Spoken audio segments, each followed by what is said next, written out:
Well, this evening we're going to have a little adventure in symbolism. In an effort to try to clarify a point that many books could be written about. We intimated in the first of this series of discussions that alchemy was, at least to a degree, a breaking forth of the spirit of mysticism which had been locked in the hearts and minds of pre-Renaissance men.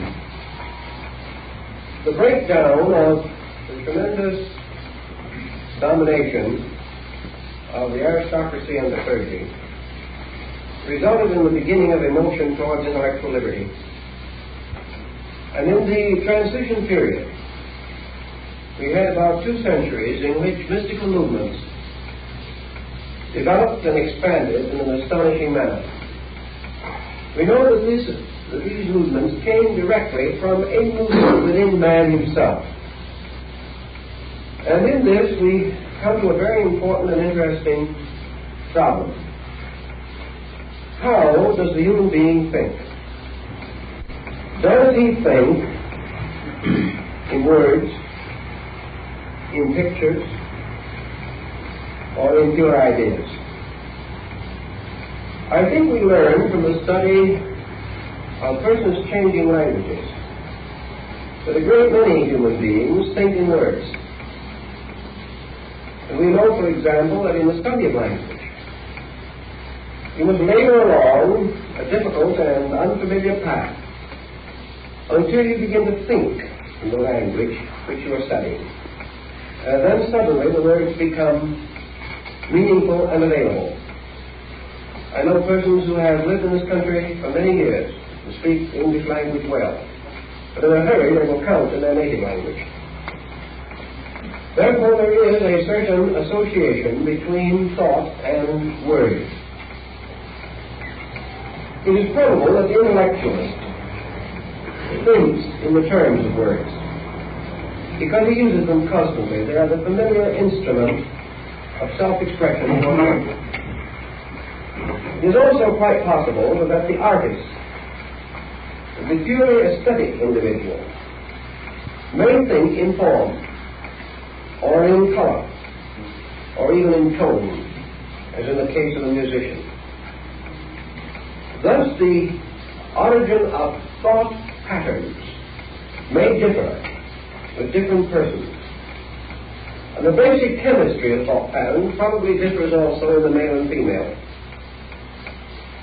Thus, we are confronted with an intricate issue of the basic form of ideas within ourselves. Studies in anthropology and ethnology lead us to the recognition of the universality of certain essential emblems and figures. I had a letter yesterday which, strange enough to report, I answered today. That does not very often happen.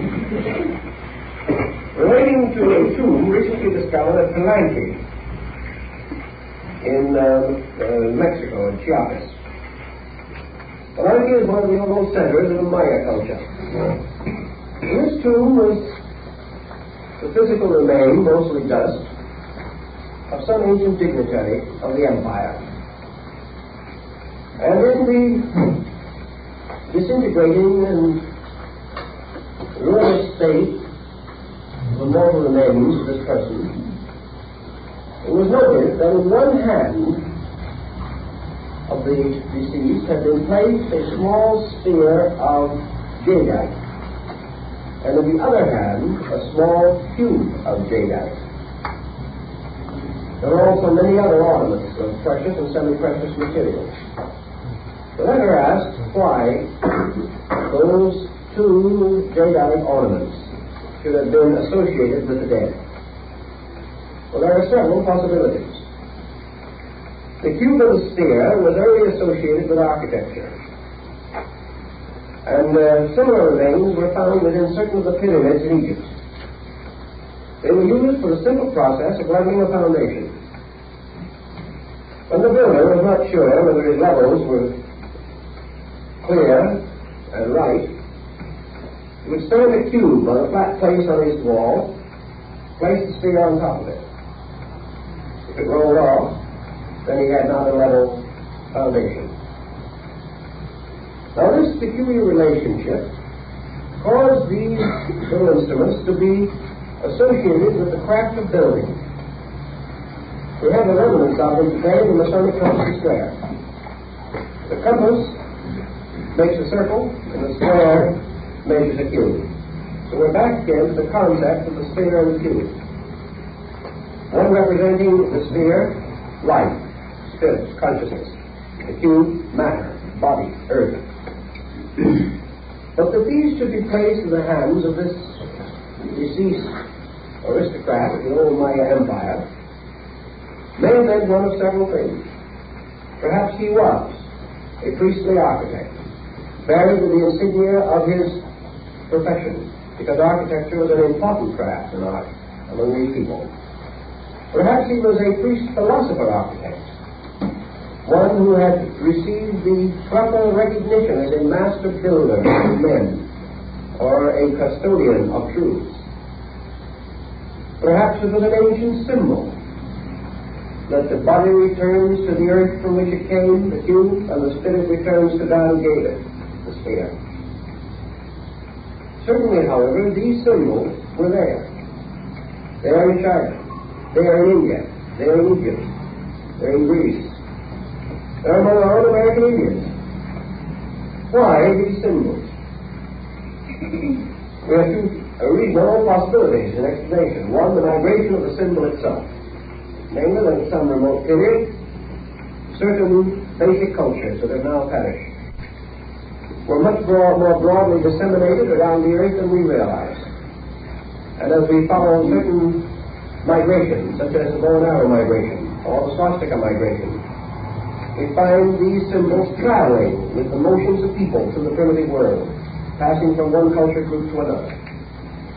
The second possible explanation lies in the internal development of man himself, by which, consciously or unconsciously, he creates symbols which have an essential identity, which have an essential consistency. And when he thinks about certain things, he always thinks of the same symbols, regardless of where he is or to what culture he may belong. Therefore, symbolism may rise with the unfolding human culture. And the symbols, the same or essentially similar, may appear at many different places because unfolding human beings reach certain cultural levels. And when they reach these levels, they instinctively release these symbols through themselves. Now this has an interesting meaning for us because in our present consideration, alchemy, we find the greatest conglomeration of symbols that were ever probably brought together in the service of a single idea of doctrine, science, or art. Yet these symbols are not essentially original with alchemy. There is perhaps not a single symbol in alchemy that can be traced directly to the period in which it began to flourish in that usage.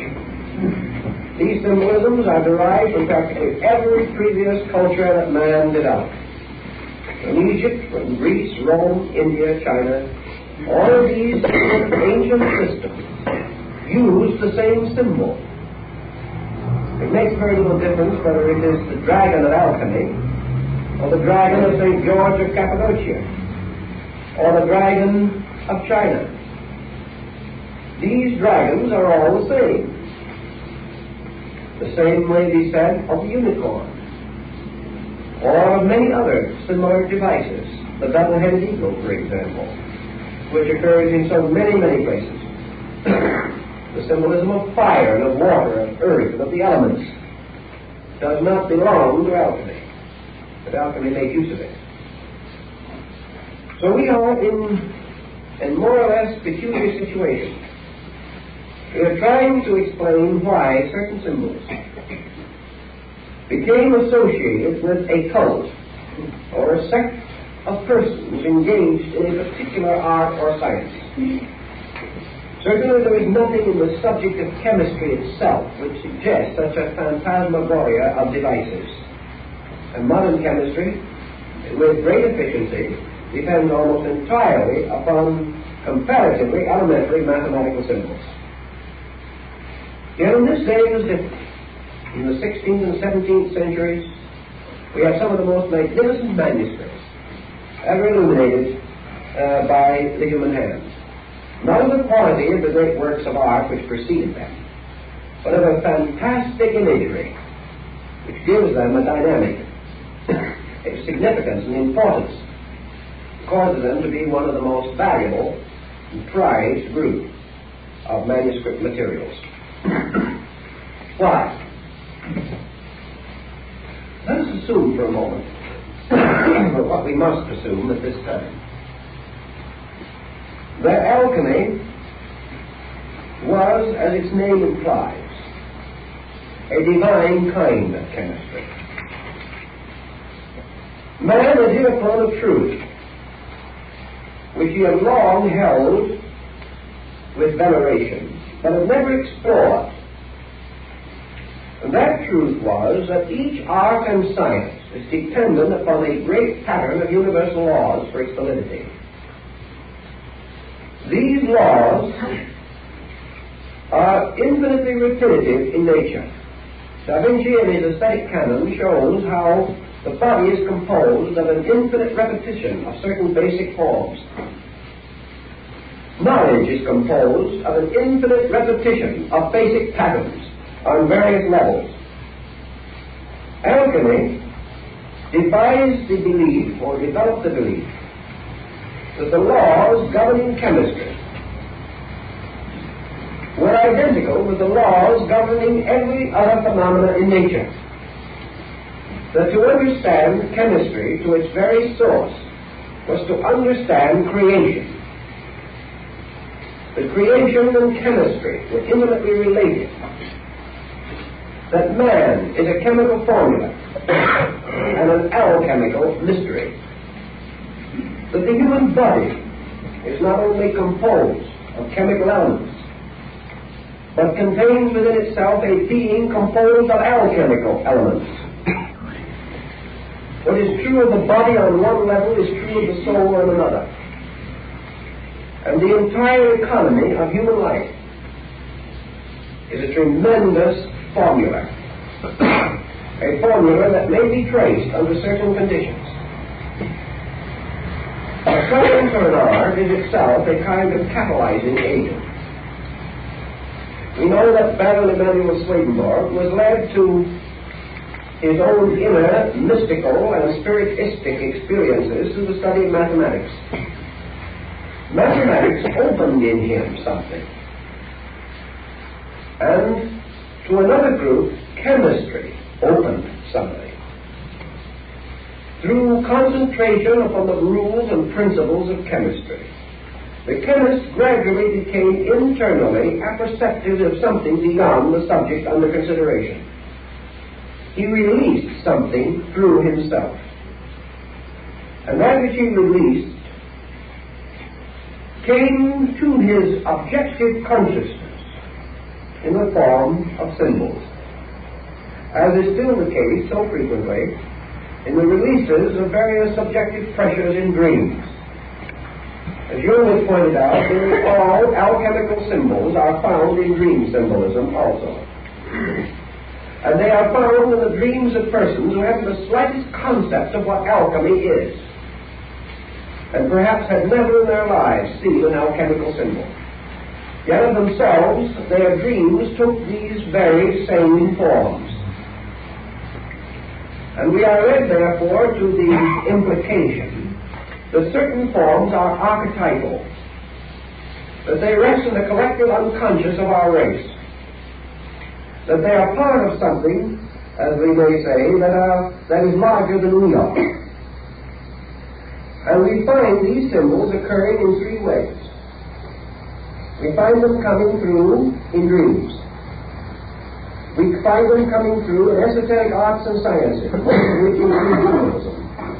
And we find them coming through in folklore, tradition, and legend. All always the same symbols. Legendary is a kind of symbolism, emerging from man himself, who traces his own origin beyond the objective into a subjective.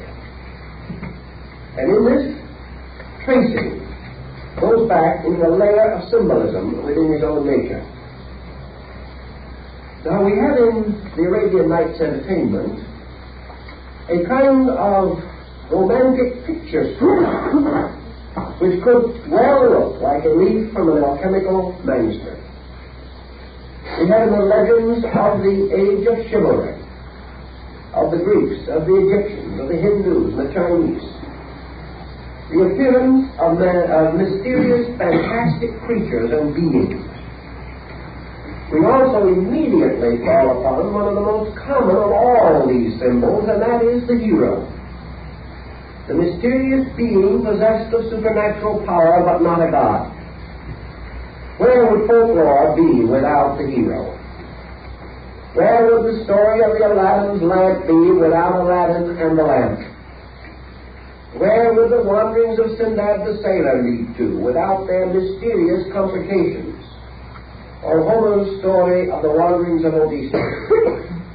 Always these hero legends involve transcendental powers, demons, saints, gods, godlings, and a hero with magic instruments, a shield of strength, a sword that sings, a horn of invisibility.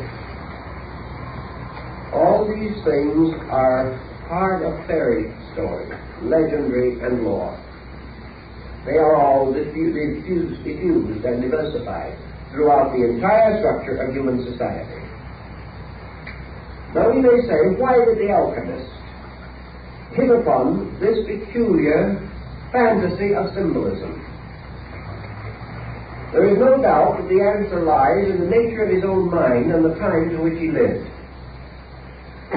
Quite removed, for instance, from the immediate speculations of alchemy, was that very studious, very dour old gentleman, Father Athanasius Kirchhoff of the Society of Jesus.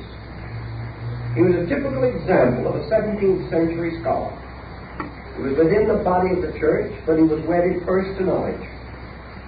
This strange scholar was one of those who recognized or felt what it meant to break through the strange pattern which was broken by the Renaissance and the Reformation. Kirchhoff immediately searched in every department and every bracket of culture for knowledge. The Museum of Kirchhoff in Rome was for centuries a place where you could see everything from Egyptian gods to stuffed crocodiles. All knowledge was his province, a tremendous hunger. A hunger that reached out to try to find meaning in everything. At the time that alchemy arose, this hunger was strong in European thinking. Noble princes had their cabinets, as they called them. They had choice little museums in which they had gathered the antiquities and relics of ages. Men prized everything that was new or different, or which had previously been inaccessible to them. They speculated on Egyptian glyphs. They tried to restore the medical system of Hippocrates. They collected and assembled Gnostic gems.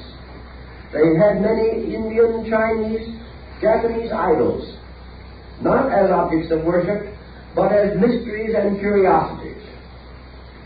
This opening of the door sent man's mind scurrying in every direction in search of knowledge. And he was overwhelmed by the tremendous inflow of tradition that poured in upon him the moment he was able to receive it. As soon as he could read and write, a vast pageantry of ideas moved in upon him.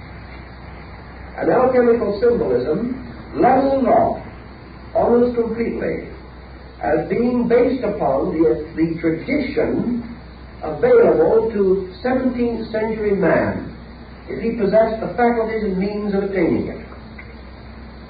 Scholarship became a fetish. Learning became something that even the most superficial dilettante devoted his life to. There was a tremendous upsurge in the desire to know.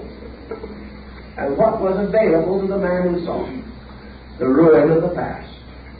Broken monuments, this desecrated altars, broken images, strange figures, part human, part animal, found in the ruins of Egypt. Many incredible devices, the real meanings of which he did not know. He could not read the glyphs of Egypt. The Rosetta Stone had not been discovered. But the less he knew about these things, the more tremendous their influence was, because he then bestowed meaning upon them. And in bestowing this meaning, he was constantly drawing it out of himself. Each of these unknown objects of his contemplation called upon him, demanded something from him, and also gradually revived tradition, myth, and legend in him. So here was a tremendous amount of raw material available to create thinking patterns in human minds. Now, another angle we shouldn't overlook is the relationship between internal patterns and external stimuli. Relations which we may term associational. We have today in psychology association word tests. A word is spoken, and the person taking the test is supposed to instantly reply with the word that first comes to his mind. Association. Now let us assume for a moment that the human being, moving from within himself, is impelled by the pressure of ideas. Now, an idea is a pretty difficult thing to get a good look at. It doesn't have many boundaries, it doesn't have much of a shape. It is more elusive than an amoeba when it comes to trying to find a definition for it. It's a sort of a mysterious, shapeless something that has existence without appreciable or measurable boundaries. It would be nothing less useful to man than a free idea in space.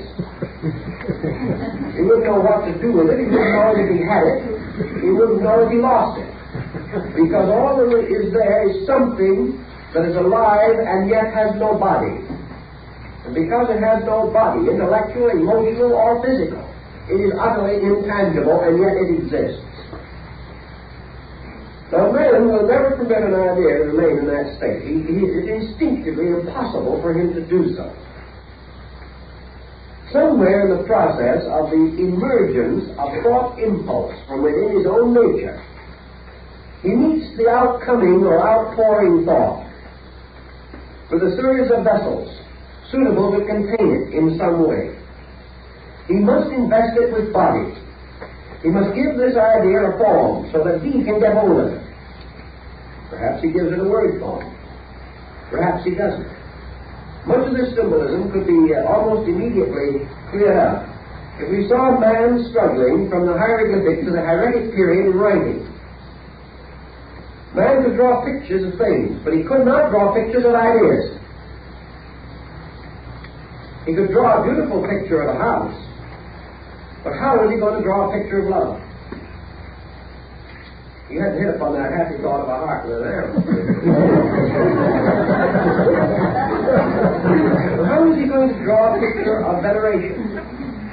Well, the only thing he could think of was to make a figure in a position of veneration. If he wanted to show imagination, he had to use something that would suggest an image or a mirror or some device appropriate. And yet even that, in that case, he wasn't sure how he was going to carry on the transmission of this idea. The Mayas, for example, who we just mentioned, had quite a problem with verbs. And verbs are always difficult in a hieroglyphical language because they represent action. And pictures do not move. Pictures do not possess action. It must be intimated in some way, a little series of footprints going along, to try to show that a man is taking a walk. The Mayas hit upon the simple device of taking a noun or a glyph representing an object, and transforming it into a bird by adding a wing. They put a wing, like the wing of a bird, on the side of it, to indicate action, to indicate life. But it was no longer an object, but a process, or a condition in action, which they sought to represent. Now, the development of languages shows us how these things happen, but how rapidly they happen in the development of an idea within man. The idea itself is presented to him as well as to others. In its pure form, it is a ray of energy. He must clothe it. Now, he cannot clothe it with something that he knows nothing of. To clothe an idea in an unknown form is inconceivable, because man cannot conceive of an unknown form. Any form that he can conceive of must exist. Furthermore, he is confronted with another immediate problem. Forms are of two kinds.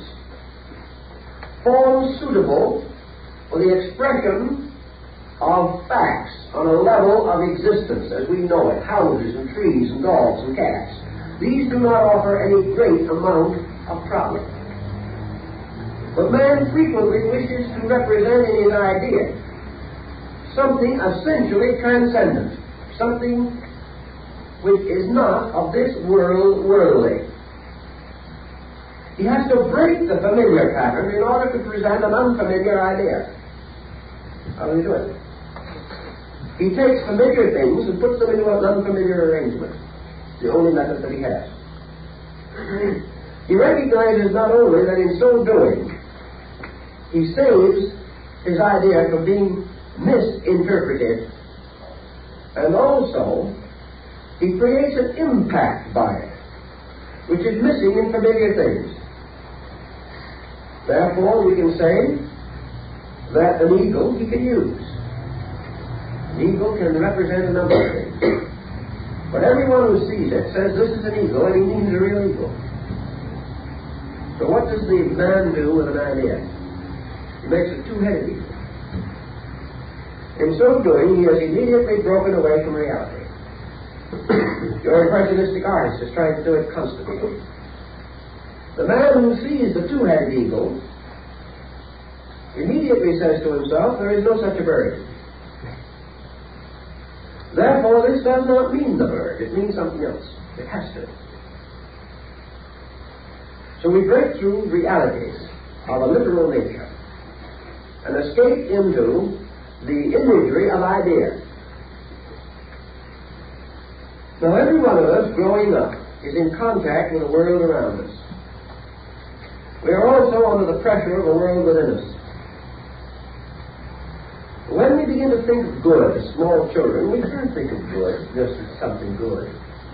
Good has no meaning. Good has to be immediately associated with the act of goodness,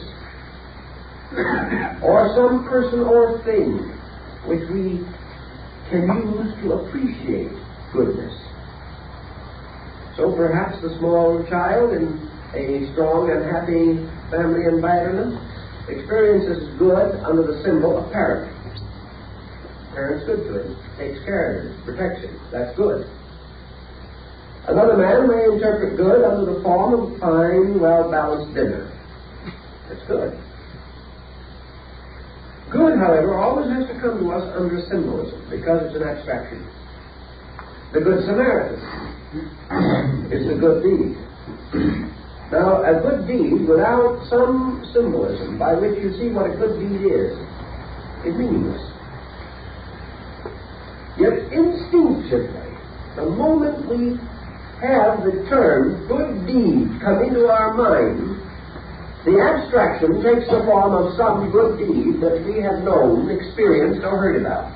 We immediately clothe this thing ourselves in a familiar term, in a familiar word picture, or a familiar form picture.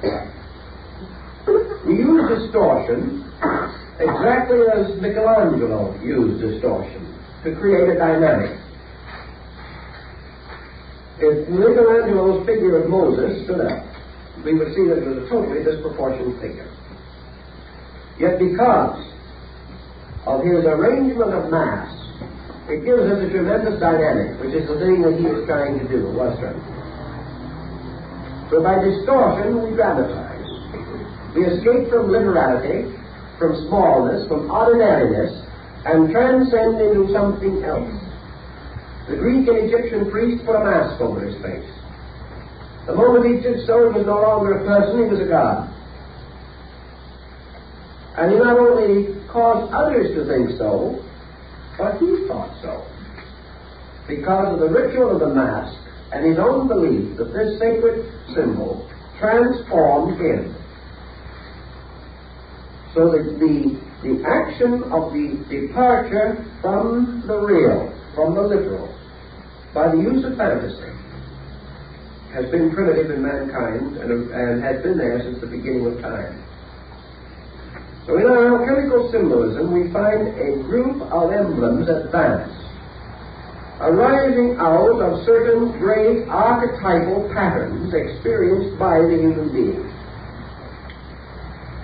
And he, in his own effort to experience things superior to material facts, began to clothe instincts, impulses, ideas, inspirations from within himself in certain forms. If he had clothed them in ordinary forms, they would have appeared ordinary. But he did not want them to appear ordinary, because these stories he was telling were not ordinary. And had he placed them in mathematical ciphers, which he well knew, he would then have been on the level of chemistry itself, which is not what he wanted to do. He wanted to tell you of chemistry as an experience of consciousness, and not as a series of scientific formulas. He was working for a consciousness dimension. Just as Michelangelo wished to convey the terrific impact of the great Mosaic lawgiver in his Moses. He wasn't trying to be a master of anatomy, although he had to be a master of anatomy to do what he did. He wanted to create something that was unworldly and had a dynamic strength beyond that of man. Therefore, he fashioned it in a way that instinctively related into the experience of the person seeing it this unreality, that is, the lack or absence of complete physical integration, something beyond physical things. So in his day, he did not have a great deal to work with. The alchemists, like Michelangelo, had the human body. Like certain of the great religious mystics, he had the scriptures. He used them. Like certain great artists, he had the entire art pageantry of a dozen nations. He made use of all of these things. But primarily his purpose was to tell us from the beginning that he was transforming formulas into living patterns, clothing them in symbolism which broke reality, broke objective reality in the sense of the everyday, the mediocre, the commonplace, the familiar. Familiar symbols for familiar ideas.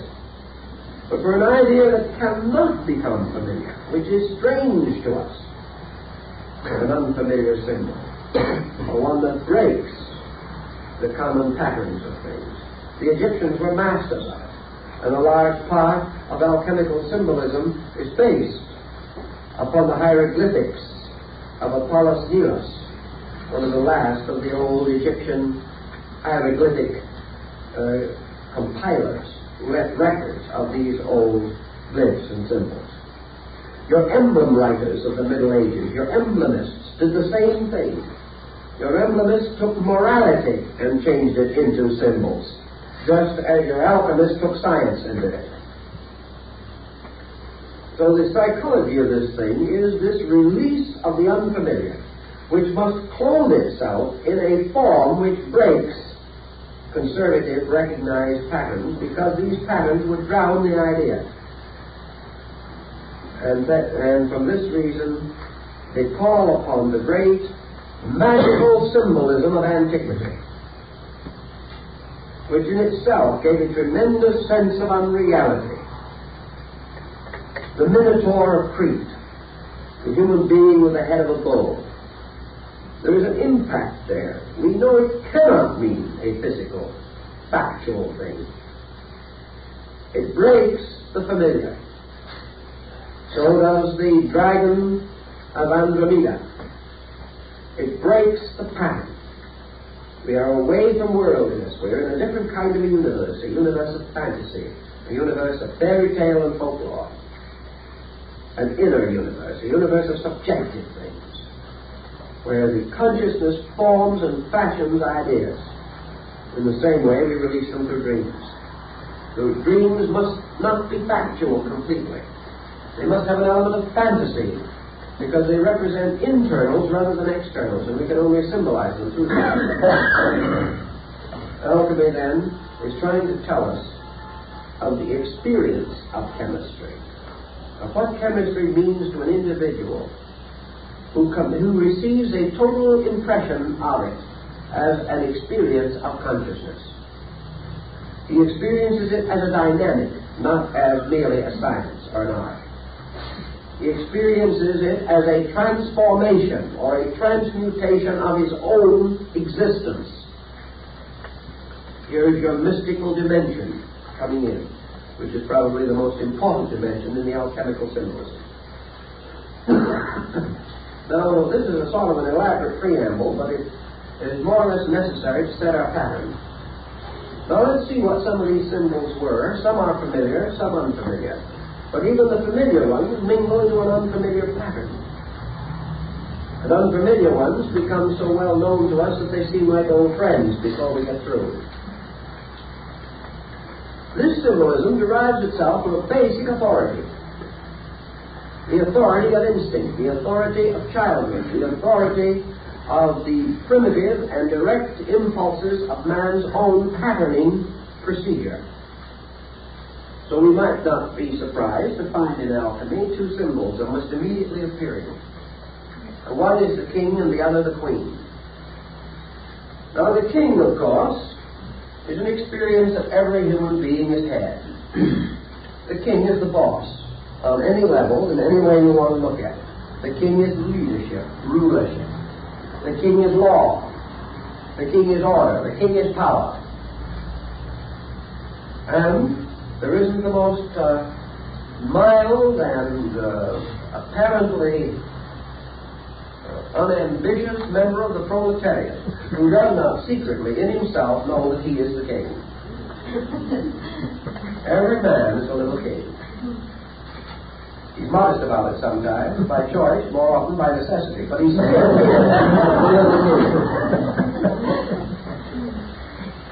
the king is also, of course, God. Because God represents the supreme ruler. We'll never forget that little book of Clarence Day, God and Father. Much in common. But the king is also, in a mysterious way, our instinctive recognition of a power that reposes within the universe, within ourselves. The king is life. Rules everything. The king is power, life, truth, life. The king is the universe in which we live. We are his subjects. The king is spirit, the master of the great court of the universe. The king is nearly always beyond and above and superior. The king is heaven in China. Therefore, the king represents a great positive polarity. The king is not only something we fear, something we must obey whether we will or not. It is something, furthermore, that secretly we admire. When we are happy, we wish the king would leave us alone, but when we get in trouble, we rush to him for help. We do not like to have him boss us, but we are constantly hoping he will save us. The king is will, the sovereignty of an active agent in the universe. Now the opposite polarity to this is the queen.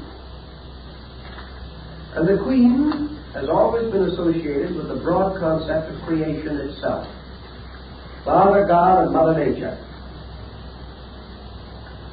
The queen represents, to a very large measure, the entire environmental life of the individual. The king is self. The queen is everything else.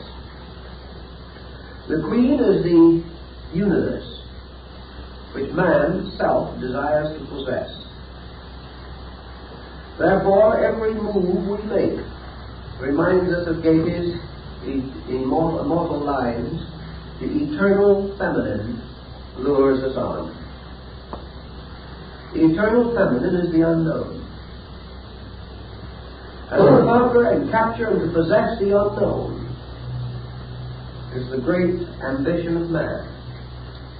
And science fiction, as we have it today, with all kinds of fantastic stories about other dimensions and rays and energies and weird creatures from other worlds, they're all the story of the king searching for the queen, seeking to possess the unknown. Most peoples have referred to their own lands, their continents, their homes, as their mother. The Mother Earth, Mother India, Mother China, the Motherland. Occasionally, some nations refer to it as the Fatherland. And here again, we come into some intricate symbolism. And most countries that have a fatherland have a psychology that is quite different from those that have a motherland.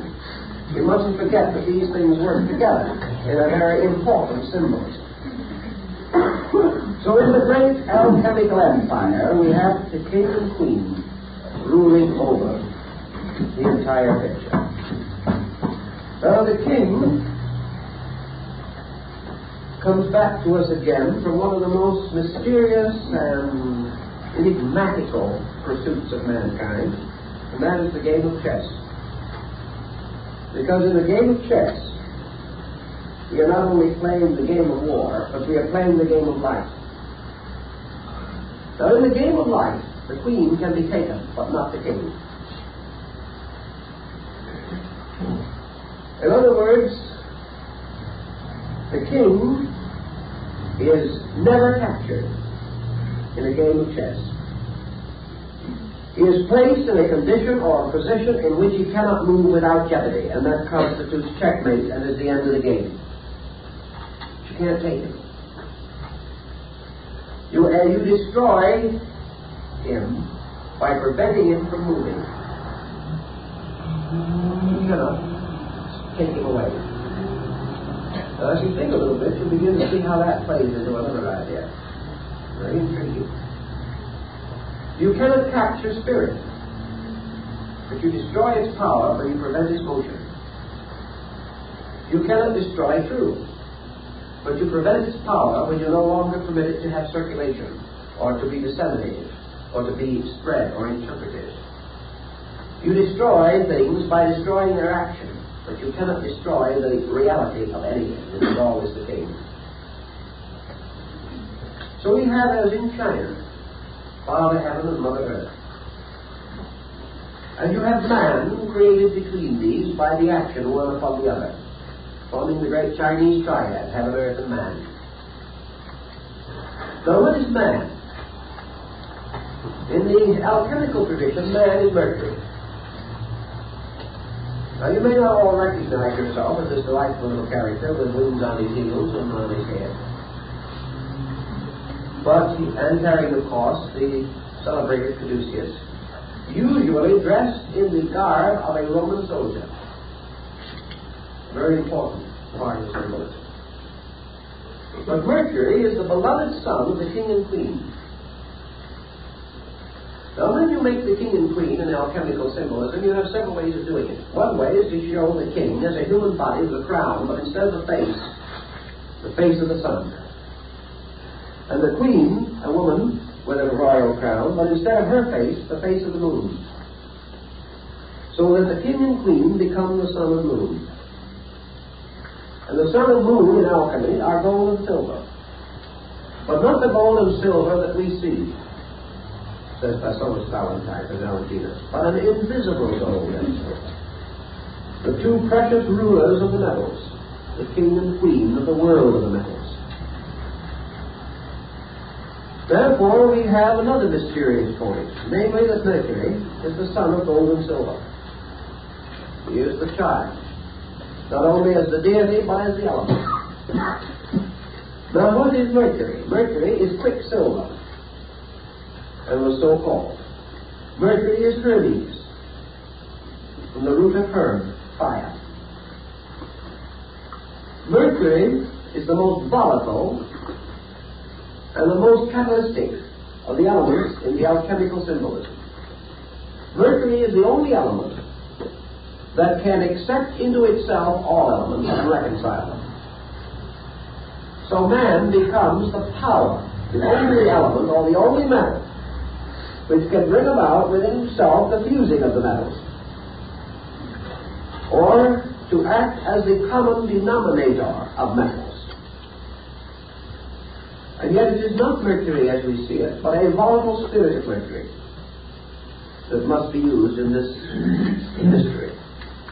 So we have a mysterious combination of king, queen, and sun. That is, as Orion, composed of sun, S-U-N, moon, and Mercury. Now, another way of calling the sun, moon, and Mercury is to say sulfur, salt, and quicksilver.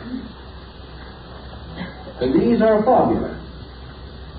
For all of the great achievements, the great stone of the wise is composed of salt, sulfur, and mercury, also the universal medicine.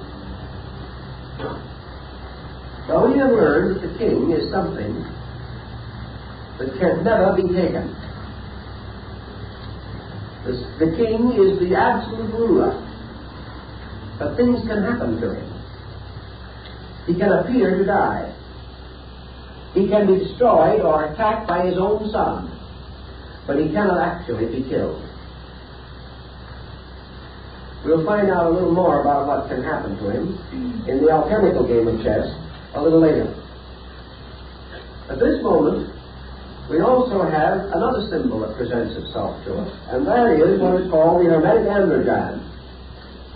This is the royal figure of the king and queen as one person with two faces, one male and one female, and a single crown over the double head.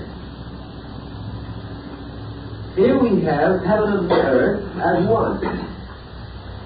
When so represented, the symbol of Mercury is usually in the middle of the body of this combined androgenic creature. So we now have gold and silver undivided. We have God and nature undivided. We have the sun and moon united in the Hermetic marriage of the planets. We now have the God Ishvara concept of India, the Father-Mother God, undivided. This actually represents the supreme representation of the king and queen, inasmuch as it represents the mystery of the great energy itself upon which all alchemical mutation depends. This mystery is called Azoth. And Azoth is the tremendous power residing in metals by which the transmutation can take place, or by which they can be changed, or by which their lives may be augmented. Seeing the king and queen now, then, as one being, heaven and earth, representing this as the solitary and inevitable unity of God itself.